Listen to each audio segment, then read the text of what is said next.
Bismillahirrahmanirrahim. Assalamualaikum warahmatullahi wabarakatuh. Innal hamdalillah nahmaduhu ta'ala wa nasta'inuhu wa nastaghfiruh wa nastahdihi wa natubu ilaih wa na'udzu billahi min syururi anfusina wa min sayyiati a'malina may yahdihillahu fala mudilla lahu wa may yudlil fala hadiya lahu. Asyhadu an la ilaha illallah wahdahu rabbi la syarika lah wa asyhadu anna Muhammadan abduhu wa rasuluh. Qala Allah ta'ala fil Qur'anil Karim, ya ayyuhalladzina amanu taqullaha haqqa tuqatih wa la tamutunna illa wa antum muslimun.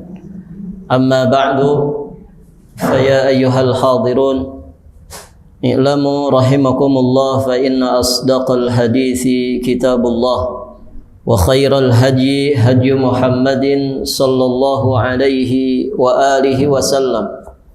اللهم علمنا ما ينفعنا وانفعنا بما علمتنا وزدنا من علمك وكرمك وجودك يا ذا الجلال والإكرام innaka ala kulli syai'in qadir wa bil ijabati jadir. Para hadirin, akhwat wa ummahat fillah rahimani wa rahimakumullah jami'an. Alhamdulillah, kita bersyukur kepada Allah Subhanahu wa taala pada kesempatan ini. Insyaallah taala kita akan lanjutkan pembacaan kitab Fiqhus Sunnah lin Nisa wa ma yajibu an ta'rifahu kullu muslimatin min ahkam, karya Syekh Abu Malik Kamal bin As-Sayyid Salim hafizahullahu ta'ala wa ra'ah. Kita sekarang masih di pembahasan tentang nikah-nikah atau pernikahan yang dilarang di dalam syariat Islam. Di pembahasan yang lalu kita sudah menjelaskan 2 poin. Pertama, nikah yang dilarang itu diantaranya adalah nikah syighar. Kemudian yang kedua yang disebut dengan nikah muhallil. Berikutnya, di antara pernikahan yang dilarang di dalam syariat Islam adalah nikah mut'ah. Nikah mut'ah, para jamaah sekalian, adalah jika seseorang laki-laki menikahi seorang perempuan dengan batas waktu tertentu. Jadi laki-laki menikahi perempuan dengan batas waktu tertentu. Bisa 1 hari, bisa 2 hari, atau lebih. Dan dengan menyerahkan imbalan berupa uang maupun sesuatu yang lain. Nah, praktek pernikahan seperti inilah yang disebut dengan nikah mut'ah. Taib, ibu-ibu yang dirahmati Allah, pada awalnya nikah mut'ah itu dihalalkan oleh Rasulullah sallallahu alaihi wasallam. Namun hal itu kemudian diharamkan untuk selama-lamanya sampai datangnya hari kiamat nanti. Jadi awal kemunculannya dihalalkan, namun setelah itu Nabi sallallahu alaihi wasallam mengharamkannya sampai datangnya kiamat nanti. Artinya diharamkan untuk selama-lamanya.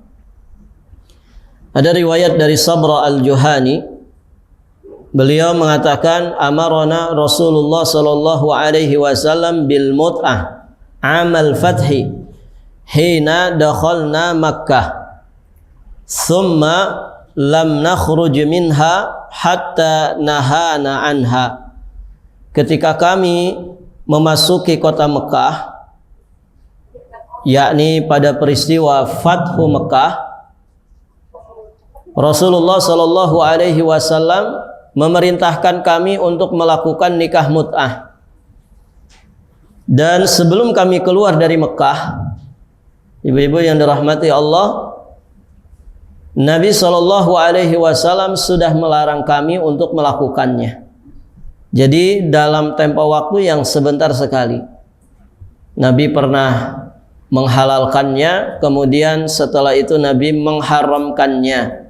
Dan riwayat ini sahih, terdapat di dalam Sahih Muslim. Taib. Maka dari sinilah jelas bahwa nikah mut'ah itu dilarang di dalam syariat Islam. Taib. Lantas apa yang harus dilakukan oleh mereka yang melakukan nikah mut'ah? Beliau katakan di sini bahwa nikah mut'ah sebagaimana yang telah kita bahas adalah pernikahan yang tidak sah. Pernikahan yang diharamkan. Oleh karena itu, sepasang suami istri yang melakukannya harus diceraikan, harus dipisahkan.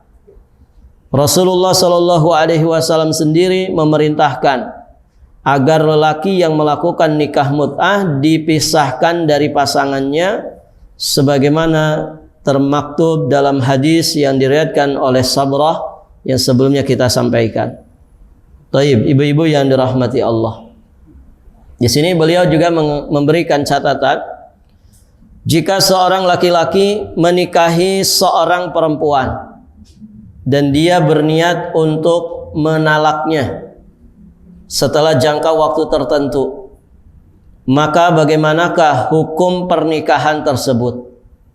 Jadi seorang laki-laki menikahi wanita tapi dengan niat untuk mentalaknya setelah jangka waktu tertentu. Jadi orang asing misalkan datang ke Indonesia cuman dinas 3 bulan, tidak bawa keluarga, maka dia kemudian menikah dengan wanita Indonesia tapi dengan niat kalau nanti saya kembali ke negeri saya akan menceraikannya. Ini bagaimana hukumnya seperti ini? Taib. Dikatakan di sini, ibu-ibu yang dirahmati Allah,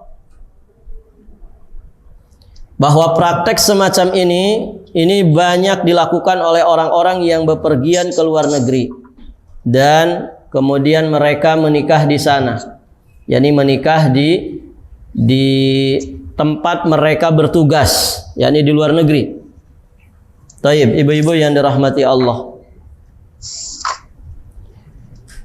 Mereka berniat menceraikan perempuan yang mereka nikahi itu sebelum pulang ke negeri asal mereka.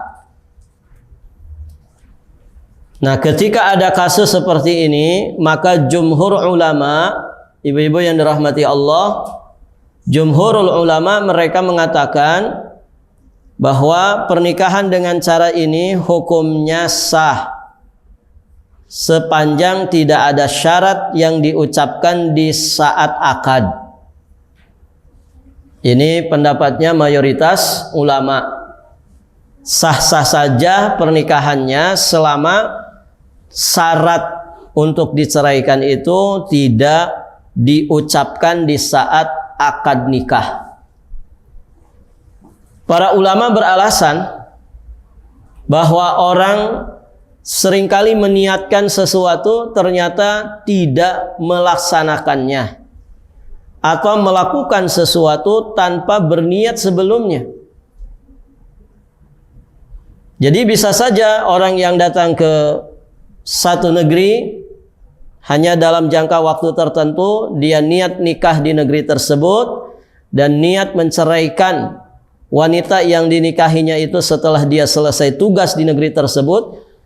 Ini kata para ulama bisa saja apa yang sebelumnya diniatkan ternyata tidak dilaksanakannya. Akhirnya ternyata tidak jadi diceraikan istrinya itu, malah mungkin dibawa pulang ke negeri asalnya. Nah begitu, itu alasan jumhur ulama ketika menyatakan bahwa pernikahannya itu pernikahan yang sah. Maka hukum berlaku kepada apa yang dikerjakan, bukan apa yang diniatkan. Allahu a'lam.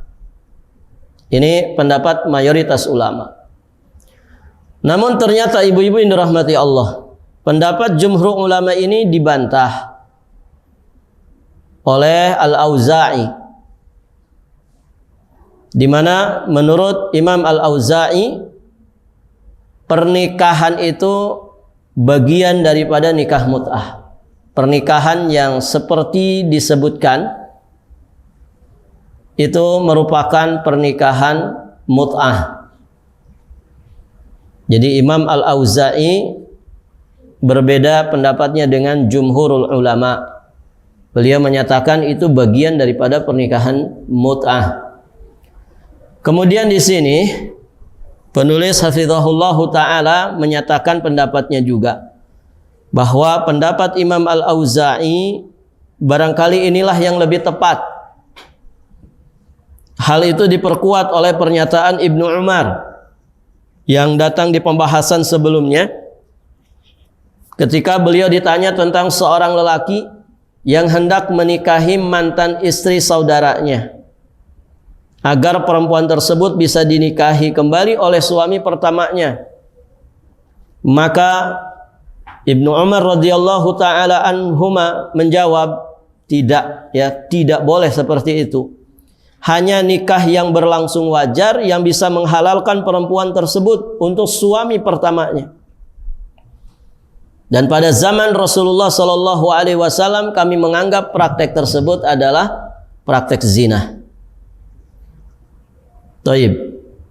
Nah, ini yang disampaikan oleh penulis, bahwa beliau memandang apa yang dinyatakan oleh Imam Al-Auza'i itu lebih tepat, di mana beliau menyatakan bahwa kasus nikah seperti itu bagian daripada nikah mut'ah. Dasarnya tadi dikuatkan oleh apa yang disampaikan Ibnu Umar radhiyallahu taala anhuma.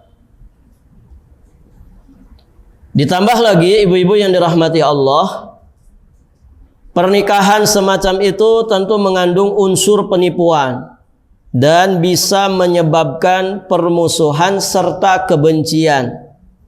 Lebih jauh lagi, hal itu menyebabkan hilangnya kepercayaan di antara sesama muslim, hilangnya moralitas, serta legalisasi cara-cara yang tidak bermoral dalam menyalurkan hasad seksual.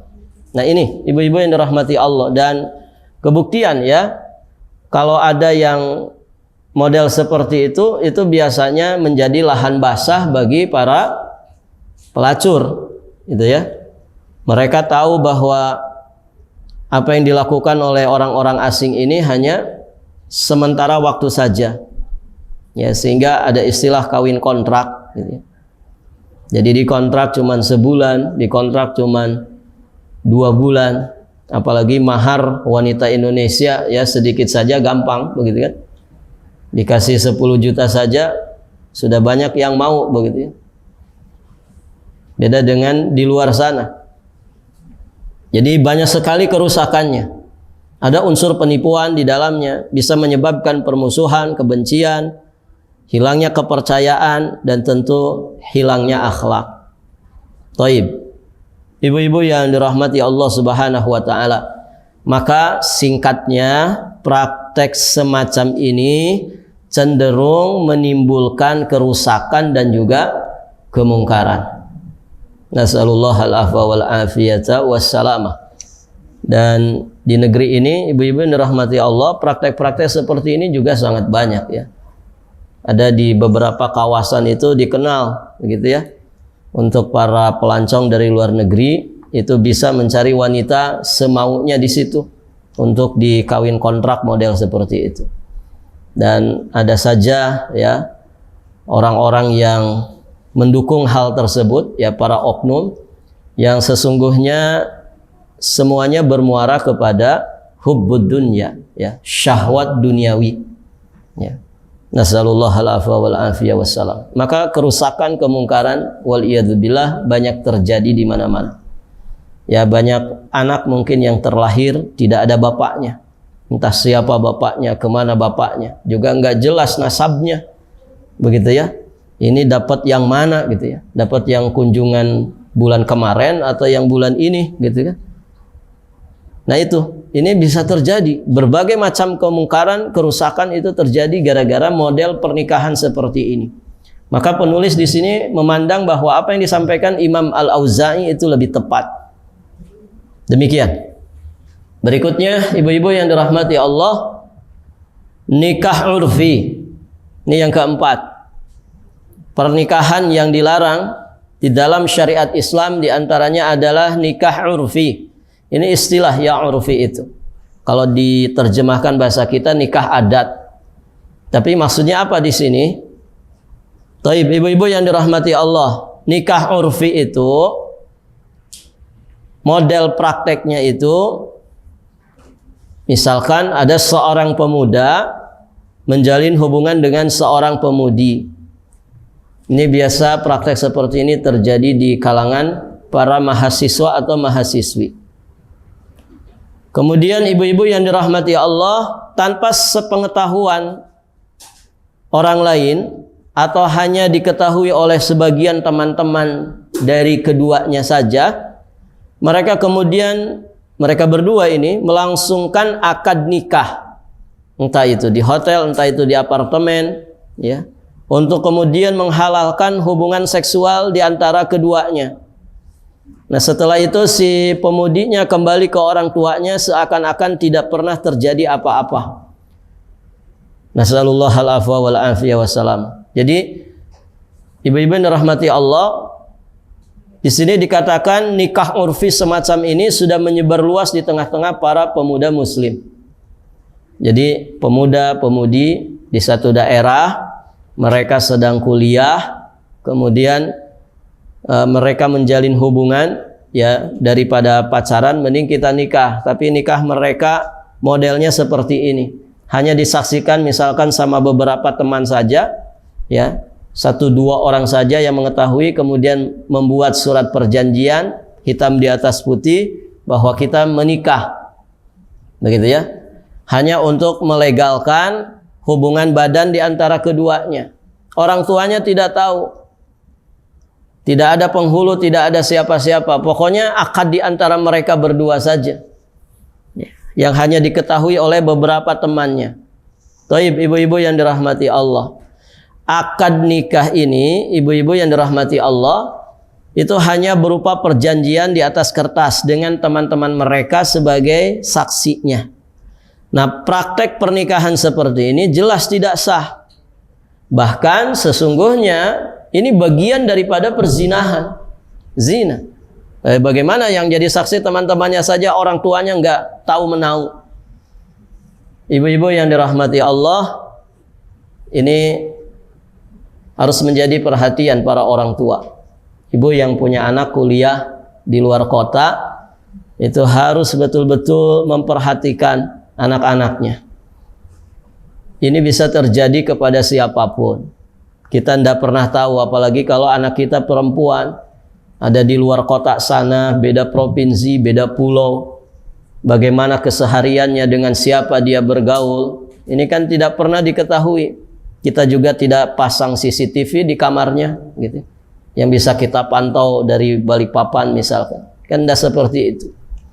Maka perhatikan, ya. Perhatikan kondisi anak-anak kita yang jauh dari kita. Ya sebetulnya kalau anak kita perempuan, ya safar itu kan harus dengan mahram. Safar harus dengan mahram. Kemudian di sana sama siapa? Kalau sendirian, ibu-ibu yang dirahmati Allah, ini sesungguhnya bisa jadi masalah, gitu ya. Bisa jadi masalah. Dan saya pernah mendengar gitu ya, masalah seperti ini. Ini sering terjadi di kota-kota pelajar yang di situ banyak kampus, gitu ya. Dari seluruh Indonesia datang ke situ, 3-4 tahun bahkan ada yang lebih di situ. Ya. Ini bisa terjadi. Taib, ibu-ibu yang dirahmati Allah. Dan kalau sudah kejadian, tentu ini menjadi ujian besar bagi kedua orang tuanya. Taib. Ibu-ibu yang dirahmati Allah, Jadi model pernikahan urfi semacam ini merupakan perbuatan zina. Semoga Allah Subhanahu wa taala melindungi kita semua darinya. Nikah urfi itu tidak sah. Kenapa? Karena tidak memenuhi salah satu syarat penting dari pernikahan. Apa itu? Wujudul wali, ya, keberadaan wali dari pihak perempuan. Harus ada walinya. Al-Quran dan As-Sunnah berulang kali menegaskan bahwa wali itu harus ada dalam sebuah akad nikah. La nikaha illa biwali. Tidak ada pernikahan kecuali dengan wali. Allah Subhanahu wa taala berfirman, "Wala tankihul musyrikat hatta yu'minna. Wala amatun mu'minatun khairum min musyrikati walau a'jabatkum." Kata Allah Subhanahu wa taala, dan janganlah kamu nikahkan laki-laki musyrik dengan perempuan yang beriman sebelum mereka itu beriman. Sungguh hamba sahaya laki-laki yang beriman itu lebih baik daripada laki-laki musyrik walaupun dia menarik hatimu, mengagumkan hatimu. Perhatikan ayat ini, ibu-ibu yang dirahmati Allah. La tankihu al-musyrikat hatta yu'minna. La tankihu. Janganlah kalian menikahkan. Berarti di sini ibu-ibu yang dirahmati Allah, yang menikahkan seorang perempuan itu siapa? Yang menikahkan seorang perempuan itu siapa? Dirinya sendiri atau walinya? Walinya. Walinya yang menikahkan. Yang menikahkan seorang perempuan itu adalah walinya. Jadi bukan dirinya sendiri, tapi walinya. Taib. Di ayat yang lainnya, Allah Subhanahu wa taala berfirman, "Wa ankihul ayyama minkum wassalihin min ibadikum wa imaikum." Dan nikahkanlah orang-orang yang masih membujang di antara kalian, dan juga orang-orang yang layak menikah dari hamba-hamba sahayamu yang laki-laki dan juga perempuan. Ini ayat yang semakna dengan ayat di atas. Wa ankihul ayyama, dan nikahkanlah. Nikahkanlah berarti ini perintah kepada para wali. Nikahkanlah orang-orang yang masih membujang di antara kalian. Taib. Nabi SAW juga bersabda, la nikaha illa biwaliyin. Tidak sah pernikahan yang dilangsungkan tanpa wali. Tidak sah pernikahan yang dilangsungkan tanpa wali. Jelas sekali. La nikaha illa biwali. Ditambah lagi sabda Nabi SAW, ayyuma imra'atin unkihat bi ghairi idni mawaliha fanikahuha batil salasan walaha mahruha bima asaba minha fa in ishtajaru fa inna sultana waliyun man la waliya lahu. Setiap perempuan yang menikah tanpa izin wali-walinya, maka pernikahan itu batil. Pernikahan itu batal. Nikah tanpa wali, pernikahannya batal. Rasulullah SAW mengungkapkan itu sampai 3 kali. Dan perempuan tersebut berhak memperoleh maharnya. Jika para wali itu berselisih, maka penguasa adalah wali bagi siapapun yang tidak memiliki wali. Jadi kalau orang tidak diketahui dengan pasti, tidak diketahui dengan jelas siapa walinya, di mana walinya, maka itu diserahkan kepada sultan, ya, kepada penguasa. Tentu dalam hal ini ibu-ibu yang dirahmati Allah, di negeri kita alhamdulillah aturan semacam ini sudah ada aturannya. Maka dibuatlah namanya Kementerian Agama atau Kantor Urusan Agama. Kantor Urusan Agama, KUA, di bawah Kementerian Agama. Jadi Masya Allah, pemerintah kita sebetulnya sudah mengatur, mengurus masalah urusan seperti ini. Dan ini menunjukkan sesungguhnya negeri kita ini negeri Muslim, negeri Islam, ya kan? Seluruh aturan Islam sudah ada fasilitasnya dari pemerintah kita, ya kan? mulai dari rukun Islam diatur tidak Ibu? Diatur. Orang mau masuk Islam, nanti ganti status di KTP, ada fasilitasnya. Berarti orang mengucapkan 2 kalimat syahadat yang sebelumnya dia orang kafir, itu ada fasilitasnya di negeri ini. Bisa datang ke Capil mengganti status daripada agamanya. Bisa dipermudah untuk masuk ke dalam dinul Islam, mengucapkan 2 kalimat syahadat tanpa ada paksaan, kan begitu. Urusan sholat diatur, bangun masjid diatur perizinannya, kemudian diatur tata tertibnya, prosedurnya ini dan itunya, diberi fasilitas, ya bahkan pemerintah juga ada anggaran khusus ya untuk masjid, terlepas dari segala kekurangan yang ada di dalamnya. Tapi intinya memang sudah ada prosedurnya, sudah ada pengaturannya. Urusan puasa juga demikian, ada sidang isbat, ya penetapan awal dan juga penetapan awal dari bulan Ramadan dan awal dari bulan Syawal, ya semua difasilitasi, begitu kan? Demikian pula zakat, ada Basnas, Badan Amil Zakat Nasional. Apalagi Bu, urusan haji, iya ada aturannya.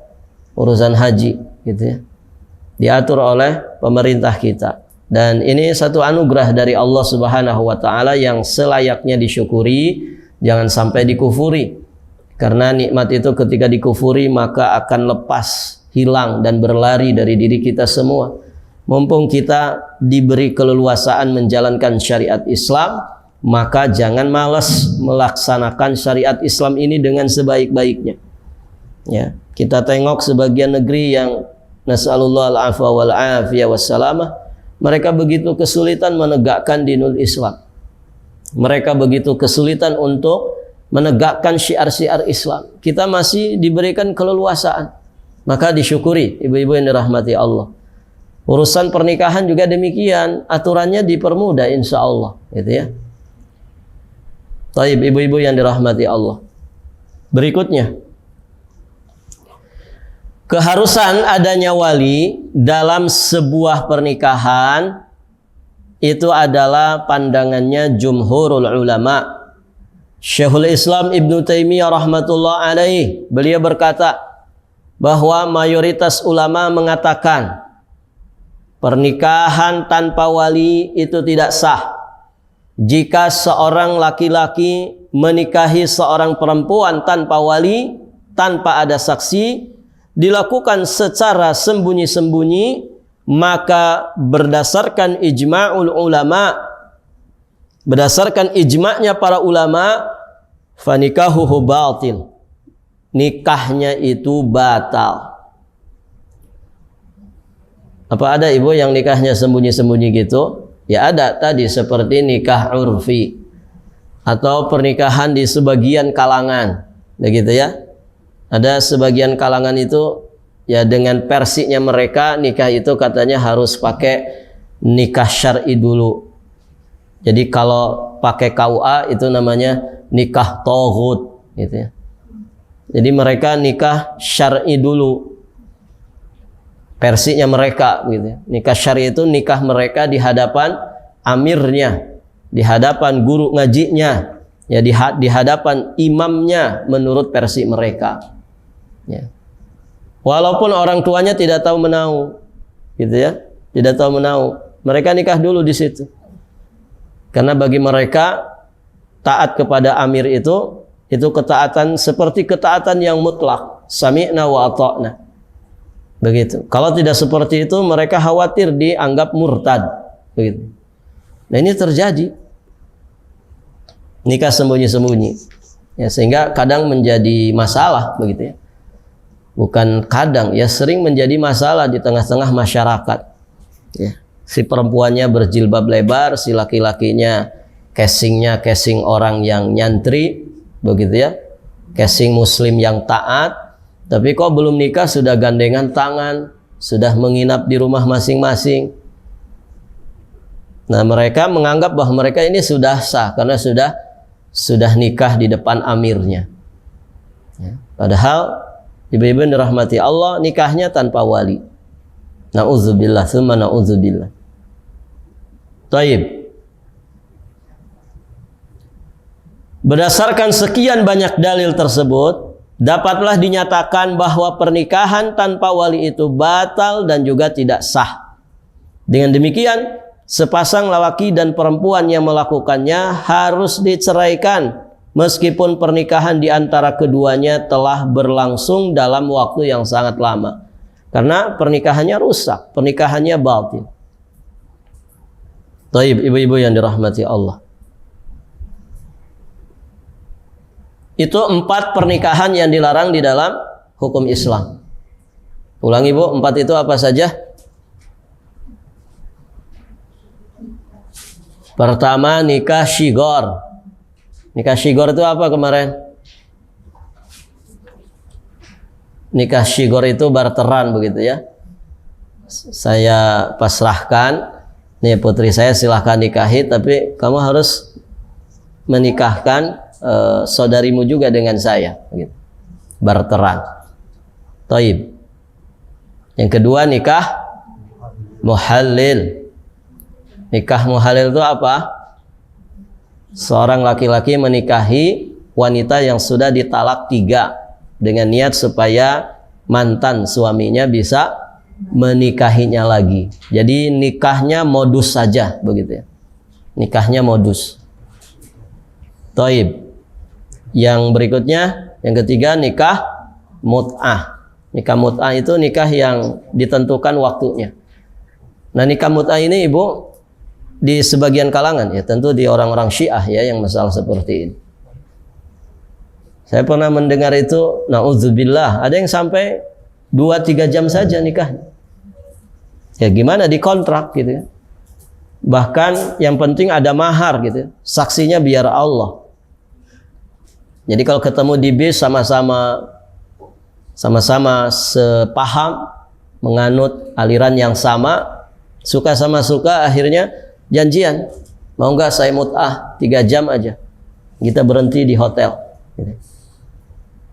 Jadi nanti dikasih iwad, dikasih mahar sekian dan sekian, setuju, dua-duanya sama-sama ridho, sudah dilakukan.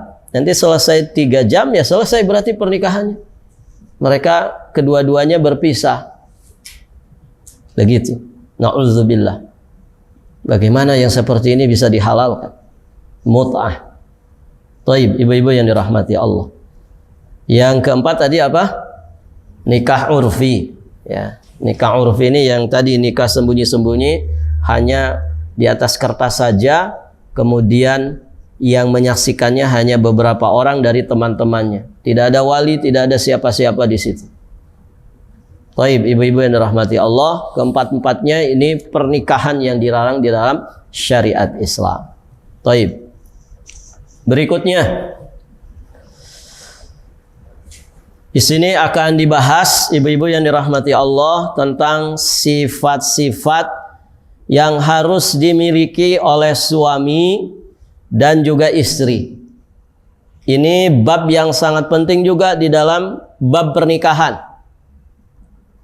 Jadi nikah itu tidak boleh modal nekat. Sebagian orang ya tanpa modal juga tanpa model gitu ya. Super nekat, ya. Nggak punya modal, nggak punya model, gitu. Nah ini tidak boleh terjadi. Jadi kalau ibu punya anak-anak sudah mulai akil balik, sudah mulai dekat-dekat usia wayahnya nikah, ini harus betul-betul dikasih tarbiyah, diberikan bimbingan, pendidikan, paling tidak disuruh belajar tentang kitab munakahat, ya, tentang bab pernikahan di dalam ilmu fikih. Jadi aturan-aturan nikah harus tahu dulu. Terus dia juga harus belajar bagaimana cara menjadi suami yang baik, bagaimana cara menjadi istri yang baik, mengerti hak dan juga kewajiban. Kemudian mempersiapkan mental, lahir dan juga batinnya, fisik, jiwa dan juga raganya dipersiapkan. Begitu ya. Dan ibu-ibu yang dirahmati Allah, rata-rata kita itu tidak punya persiapan ke arah ini. Ya kan Ibu? Apalagi orang-orang tua kita dulu. Kalau ditanya, ibu, bapak, dulu ketika nikah itu pernah menghatamkan kitabun nikah enggak di kitab-kitab fikih? Jawabannya apa? Tidak, gitu ya. Dengar nasihat pernikahan saja pas akad itu, ya, yang disebut khutbatun nikah. Kalau yang nikah di KUA ada semacam briefing dulu, ada semacam apa namanya, ya penataran lah begitu ya. Tapi kan itu terbatas sekali, mungkin 1-2 kali pertemuan atau bahkan mungkin 1 pertemuan saja. Padahal kitabun nikah ini termasuk pembahasan yang panjang di dalam kitab-kitab fikih. Ini penting, ibu-ibu yang dirahmati Allah. Jangan, ya, kekurangan itu jangan sampai menimpa anak-anak kita juga. Cukuplah kita dulu ya, yang mungkin tidak pernah punya modal seperti ini. Nikah itu tidak pakai ilmu zaman dulu mah. Yang penting sudah dewasa, kemudian sudah dinyatakan siap. Kalau laki-laki dia sudah punya modal, paling tidak untuk mahar, untuk kontrak rumah, sudah aja selesai, gitu ya. Mereka lupa bahwa persiapan yang sejati sesungguhnya adalah persiapan yang sifatnya maknawiyah, persiapan yang sifatnya ilmiah. Itu yang harus disiapkan. Makanya mohon maaf ya, banyak orang itu dewasa secara fisik tapi tidak matang secara mental.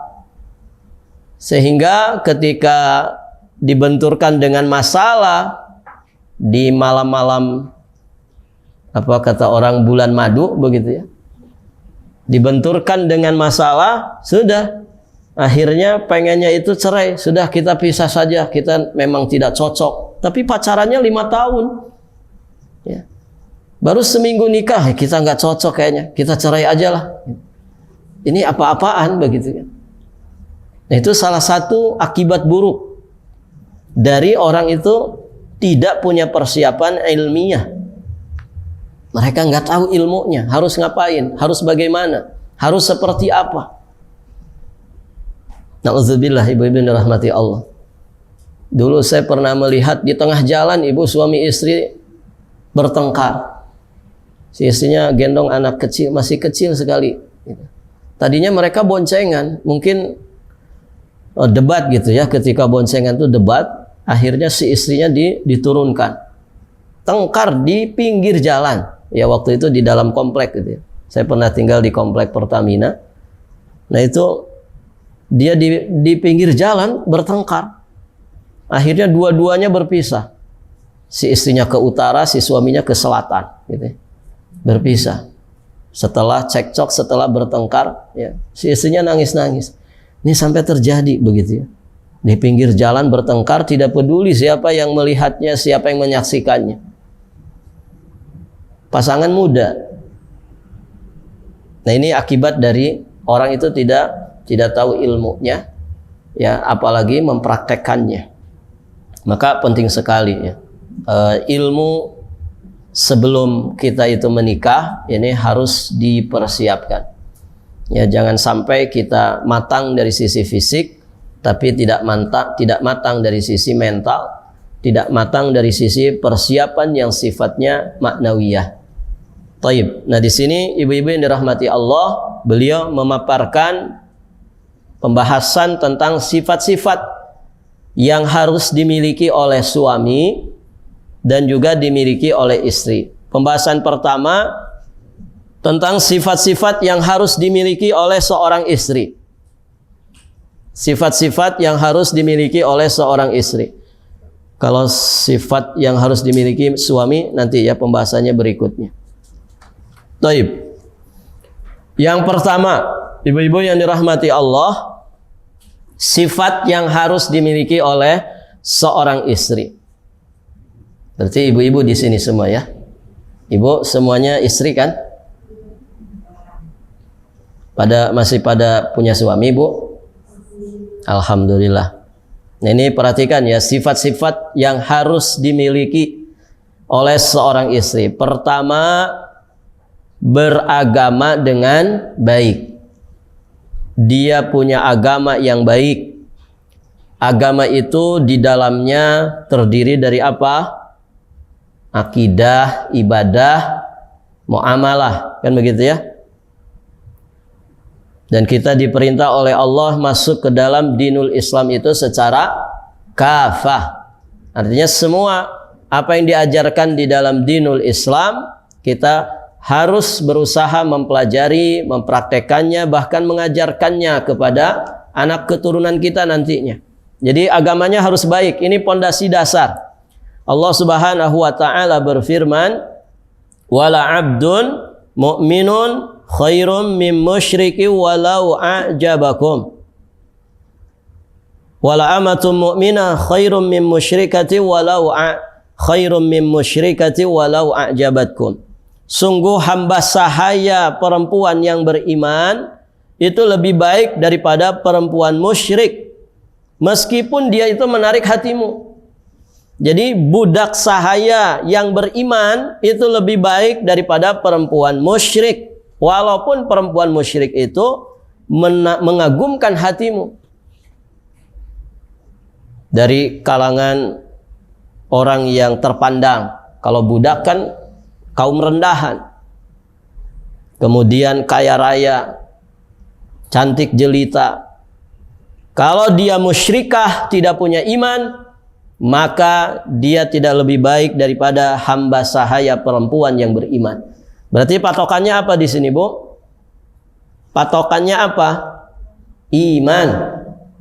Iman itu inti agama.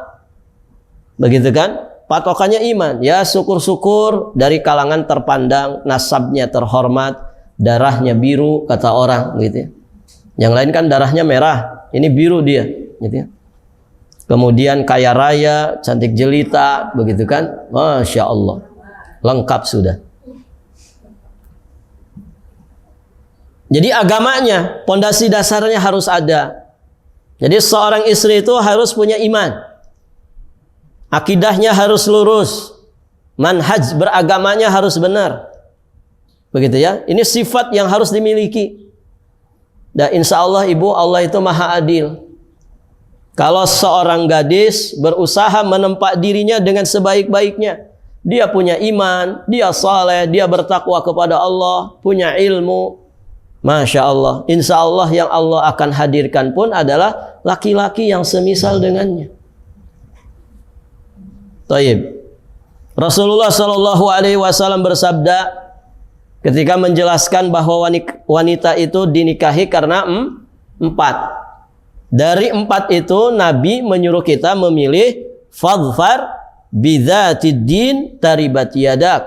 Pilihlah yang punya agama, yang baik agamanya, niscaya engkau akan beruntung. Jadi kalau fisik tidak dapat, kemudian nasabnya biasa-biasa saja, kemudian juga ekonominya, kekayaannya pas-pasan, maka jangan sampai yang keempat nggak ada. Apa yang keempat ini? Agamanya. Dia punya iman, dia punya akhlak. Nah, itu yang dipilih. Fadfar bidzatid din taribat yadak. Pilih yang punya agama supaya kita nggak rugi. Karena ibu yang dirahmati Allah, perempuan itu kalau dia punya agama, bagus agama dan juga akhlaknya, itu sudah otomatis pasti cantik.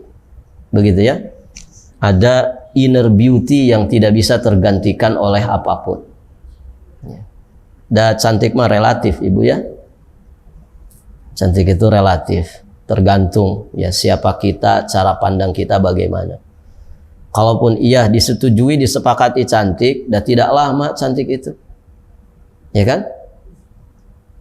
Tidak lama cantik itu. Berapa tahun bu orang itu disebut cantik? Berapa tahun?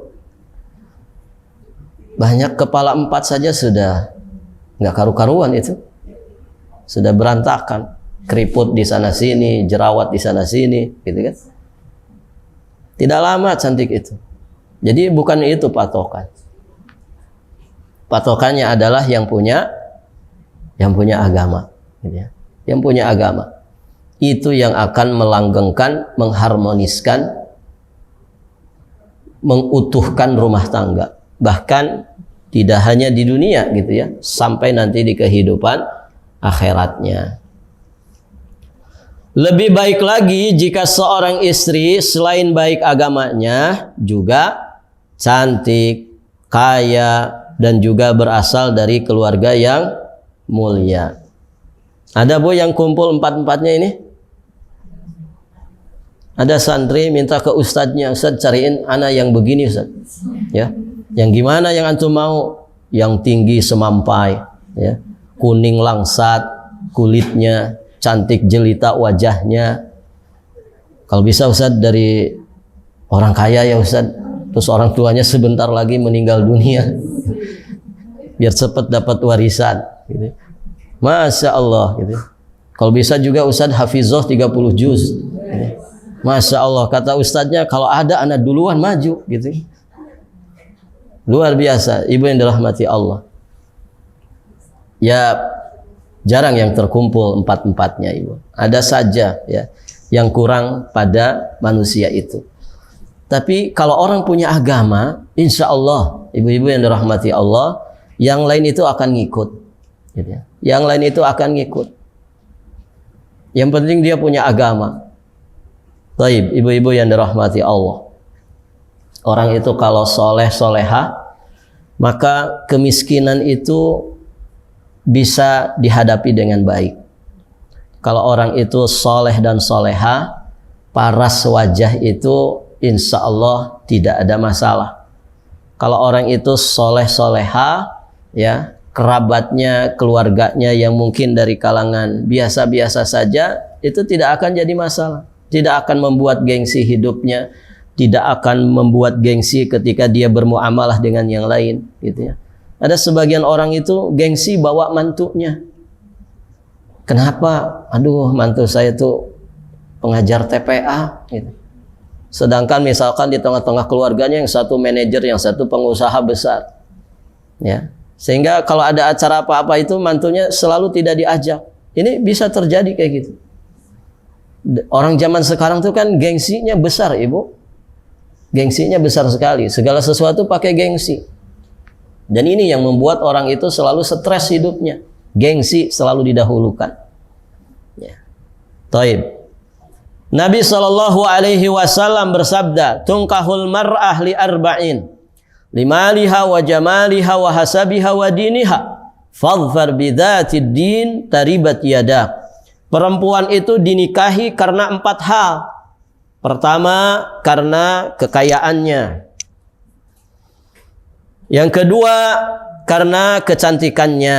Jadi ada yang memandang yang penting dia kaya, rupanya kayak apa nggak peduli. Yang penting kaya pokoknya. Ada juga yang memandang kecantikannya, yang penting cantik. Mau kaya apa agamanya, mau kaya apa hartanya, tidak ada masalah. Nah ada juga yang karena keturunannya, yang penting dia keturunan darah biru, ningrat, gitu ya. Tidak peduli ya fisiknya kayak apa, pokoknya dia turunan ningrat. Kira-kira ibu yang 3 ini urusan apa ini? 3-tiganya dunia. Kekayaan, kecantikan, keturunan, nasabnya kayak apa. Ini semuanya seputaran dunia. Cantik itu fisik, kaya itu kaitannya dengan ekonominya, gitu ya. Kemudian keturunan ini kaitannya dengan gengsi, kekuasaan, pamor, ya di tengah-tengah manusia.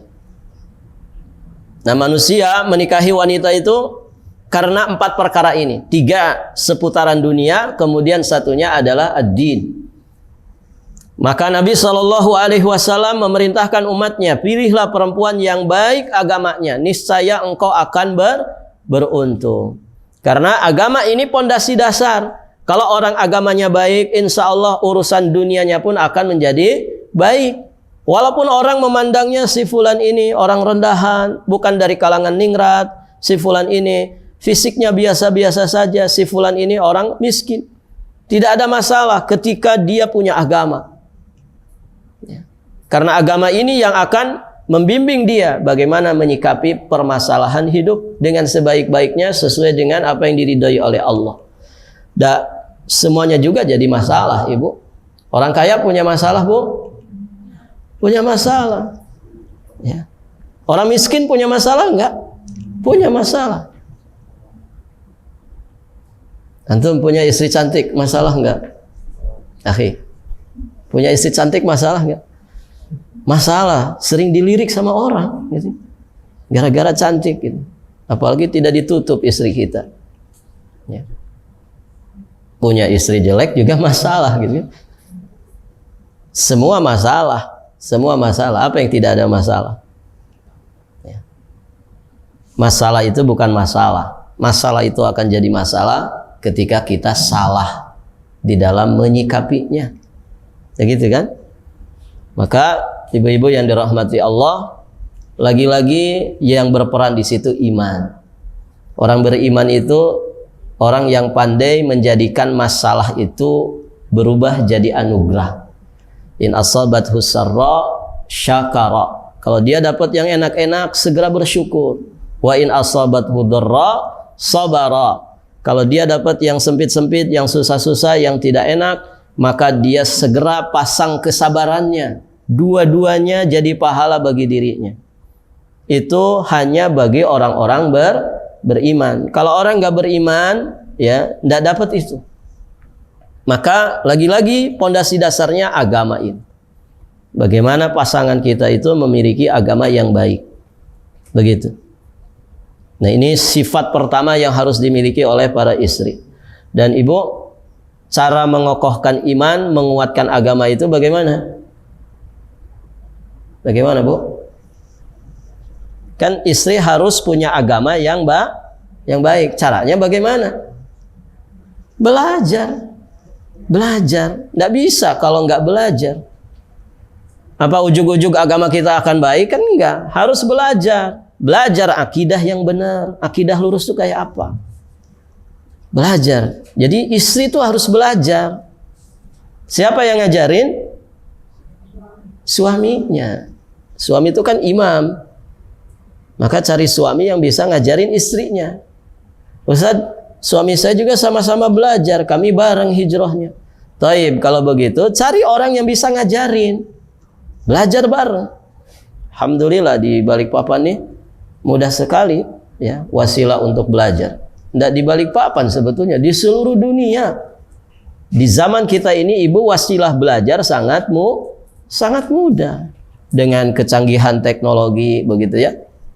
Walaupun ya teknologi itu hanya sekedar wasilah, tetap tidak bisa mengalahkan keberkahan orang yang duduk bersimpuh belajar di majelis secara offline, begitu ya. Jadi memang beda lah, walau bagaimanapun sama-sama belajar tetap beda ya. Tapi paling tidak sesuatu yang tidak bisa kita ambil keseluruhan jangan ditinggalkan semuanya. Apa yang Allah mudahkan untuk kita, maka maksimalkan itu. Begitu ya. Jadi belajar. Kemudian berusaha untuk mempraktekkan apa yang kita pelajari. Jadi punya kurikulum yang baik, punya format belajar yang baik untuk bisa kita praktekkan. Ya. Karena di situ buah daripada ilmu yang mati-matian kita cari. Dipraktekkan. Jadi semakin banyak belajar, semakin kita lebih baik di sisi Allah, kemudian di sisi manusia. Jangan sudah lama belajar, tapi malah semakin berani kepada pasangan. Begitu ya. Dan banyak kasus ibu, kasus rumah tangga orang-orang yang sudah ngaji. Gitu. Ada yang KDRT, ada yang ini dan itu. Nas'alullah al-afwa wal-afiyah wassalam. Padahal sudah lama ngajinya. Jadi ada yang salah kalau begitu. Ya kan? Harusnya kan semakin lama ngaji, semakin banyak ilmu, semakin banyak maklumat, maka seharusnya idealnya itu bagaimana, Bu? Semakin kita baik di hadapan Allah pertama kali, kemudian di hadapan manusia. Siapa manusia yang paling utama untuk kita perlakukan dengan sebaik-baiknya? Pertama orang tua, kemudian orang-orang terdekat kita, pasangan kita. Maka kalau sudah lama ngaji, kok semakin temperamen, semakin jahat sama pasangan, ya, semakin pandai menipu suami, gitu kan? semakin pandai nyelip uangnya suami gitu ya. Nah ini masalah. Ada masalah dalam proses belajarnya. Begitu ya. Bisa jadi kurang ikhlas. Banyaklah kalau mau ditelusuri mah, mau jujur kepada diri sendiri ya. Kurang ikhlas, kurang beradab mungkin ketika bermajelis gitu ya. Atau kurang maksimal, banyak hal. Begitu ya. Maka mohon diperhatikan ibu-ibu yang dirahmati Allah. Jadi untuk bisa punya sifat agama yang baik, kuncinya belajar. Setelah belajar bukan berarti selesai urusan. Dengan belajar itu kita dapat ilmu untuk kita praktekkan ya. Bagaimana cara berbicara ke suami, begitu kan? Itu dibahas dalam ilmu agama ya. Bagaimana menyikapi musibah gitu ya. Dalam rumah tangga itu pasti ada musibah, pasti ada ujian gitu ya.